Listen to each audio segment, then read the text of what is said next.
All right, welcome back to One Bills Live here on a Tuesday. Chris Brown, Steve Tasker with you, and time for us to pivot to From the Armchair, which is presented by Raymore and Flanagan. Raymore and Flanagan is a proud partner of the Buffalo Bills, and sitting in said armchair is former Bills center Mitch Morse, who joins us now. He's also the host of the Monday Mornings with Mitch podcast. But, Mitch, I want to begin here because we only got an opportunity to see him in the preseason, but I was encouraged and thought he could be a force multiplier for this defensive front. And talk about a first impression, Michael Hoecht up front was an absolute menace for the Carolina Panthers O-line. Yes, Chris. In fact, you guys told me to write notes down during game. I'm going to share with you some of my notes. Bear with me here. First quarter, home game on the road. Just the crowd was electric. Second note, Michael Hoecht is making an impact. Second quarter, Michael Hoecht with power rush causes scramble. Michael Hoecht adds dimension to this stunt game, creating pressure without the blitz. Third quarter, Michael Hoecht, fumble causing bull rush. And then the fourth quarter, Michael Hoecht causing pressure again. And 13 minutes left in the fourth quarter. The announcers are checking out, and so am I. It was just an electric performance by Michael Hoecht. Joke's on me for not knowing what he could contribute. Of course, it's just one game. Fans are going to ask to see it more often than not. But you can see it. When we talked about it earlier in the week, just injection of energy that something like this brings. And look at him. He's having fun playing football. And I think that's something that these guys might have lost a little bit, is just the joy of it. And I'll tell you what, 40-9 is going to cause a little bit of joy from the boys. I'm sure that plane ride back was a little bit of a party. Yeah, and it should be. It's interesting because we did post-game live, and afterward, Bills fans are still clutching their pearls. I mean, the two-game losing streak really took the wind out of their sails. And then coming back, they said the only thing that's going to fix it is a decisive, dominating win over Carolina. So they get a 40-9 victory, and it didn't. People were still like, it didn't look the way they want it to look. They want Josh to be the engine. They want him to throw the deep ball. They want him to push the ball down the field. And they want him to throw for 300 yards. They want him to throw for 300 yards and multiple touchdowns. They want guys running open deep in the secondary. And it didn't look like that. It looked like James Cook rushing for 216 and a couple of touchdowns, and Josh getting a few ho-hum quarterback sneak touchdowns, and Josh completing 12 passes. So they didn't like that too. It didn't feel good. So what's your advice?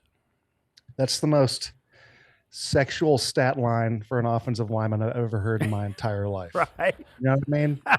I just think I understand it.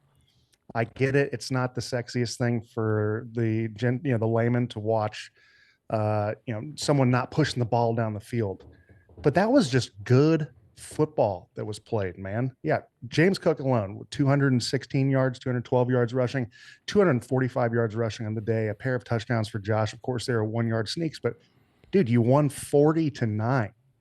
Have a little fun. Even the players are having fun. Fans, it's okay. Take a deep breath. Like, yes, I understand you're being guarded because you had this 2-game losing streak in the Carolina Panthers. You have this preconceived notion of they're a good football team. And then they were a great run-stopping defense, had held their opponents to 40 yards rushing the week before. The boys banged out 240-something. Like, there's something to celebrate about. Now, I understand you have expectations, and that's great. You've earned those because of the way this team's played in the past and the way that you want this team to go. But have some joy, man. Fans, give yourself a little bit of grace. This was a fun game to watch. And like I said, by 13 minutes left in the fourth quarter, the boys were talking about Pee-wee football coaching. Yeah. Like, it's just like because there's nothing constructive to say on the other side. It was a privilege to watch this game. Yeah, they were talking about former Panthers. Yeah. Including Greg Olsen, who is one.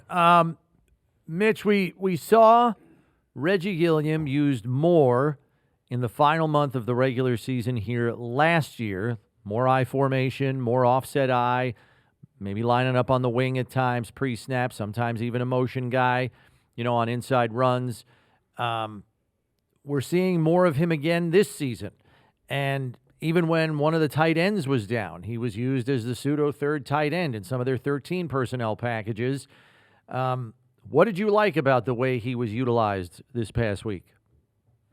Yeah, Chris, the first play of the game or the first run play of the game for the Bills, I think it might have been the second play of the game, was this 10-yard run down the field. And it just seemed a little different to me. Like I'm used to these outside zones that the Bills run and it hitting back. And then I look at it and it was a play that we had come out with versus the Los Angeles Rams in 2023. It was this run play where Reggie is lined up, kind of motions over and runs full speed. I mean, just give Reggie an opportunity to hit someone and watch him celebrate. You know what I mean? And so I just watched it, and then I was tallying up every single rush that Reggie was in, and then just 3/4 of all. I mean, what James had 212 yards rushing. 150 of those yards that he had rushing, Reggie was a lead blocker on those runs. And I thought that was pretty outstanding. I also just think it's one of those self-scouting deals that the Bills staff did, bringing some of this back. I mean, they were getting home runs on gap schemes, outside zones, kicking back. It was just fun to see. And then Reggie getting an opportunity to do what he's been doing the last half a decade for the Bills. And that's just lower his head, point and shoot, man, and then watch good things happen. Yeah, and it seemed like the longer that game wore on and the more success James Cook had, the less they even asked Josh to drop back and throw it. I mean, is there a sense that maybe everything changed once they got to 19-3 at halftime, came out and scored a touchdown and went 26-3. At that point, do they start saying, hey, listen, we're not throwing the ball unless it's really long yardage, right? Is there any of that going on, you think? Totally. I mean, what's been working? The run game. Why deviate from that, even if it's 26-3? Get us to an opportunity where we can put the boys, the starters out, bring a few guys in. But you can't think like that until you're well into the fourth quarter. I mean, it was just, if it's not broken, don't fix it. And they found what was working, and they just rolled with it, man. It was fun, and it got the clock moving, and it got me able to that game was so one-sided. I started reading my first book since since the second Obama administration. It's a Steve Irwin book. It was a fun game, and the run game was alive, and they stuck with it. We hear Coach McDermott talk all the time, Mitch, about, complimentary football, and this is probably the game that I think we saw it the most, because first of all, it was the first multi-takeaway game of the season for the Bills after they had 12 such games last year, and that afforded the offense some very short fields in terms of starting position, and they cashed in. I mean, we're talking 17 points off turnovers. So I do want you to talk about that. But part two of this is I still feel like they're trying to find the complementary element on special teams, because I know Coach McDermott talks a lot about the hidden yardage in games, and they haven't been able to manufacture that enough, at least on the return side. I thought their cover teams were very good on Sunday, but on the return side, it doesn't feel like they're giving the other two phases a lot there, which is probably why they're experimenting with guys like Keon Coleman in this game. So first talk about the complementary football we did see, and then maybe address, how we might be able to remedy that special teams element to be more complementary. Yeah, Chris, that's a good two-part question. The first part of it, I mean, like you said, 17 points off of turnovers. Turnovers play this huge momentum. This football is a game of momentum. All right. Both sides of the ball fuel each other. Right. And when you give your offense an opportunity with an interception to literally do the slowest tush push of all time for a 1-yard touchdown, that fuels the fire, man. And then even on offense, right? Like these plays where you run play after run play after run play, you sustain these 8, 10, 12 play drives, take time off the clock, give your defense an opportunity to breathe. And then you come back out and it's a 3-and-out, 4-and-out. I mean, they only didn't score once, or forgive me. They scored every single time off takeaways. They only kicked a field goal once. And then, I mean, also you stop them. They miss a field goal going into halftime. You come out 4 plays later in the second half. Again, this team finds success scoring the football out at halftime. It was just really fun to see. You could see that energy was being passed back and forth from the offense and defense. And for special teams, I don't know if I'm the most apt to talk on it because I was on field goal for about 5 minutes in my career. But I do think that sometimes, especially the return game, it's so intricate, and Steve can probably attest to this more. I mean, you get less reps in it at it, and sometimes it just takes a little bit of a spark. One person gets the Holy Spirit involved and it rolls, but I don't see it being too much of a problem.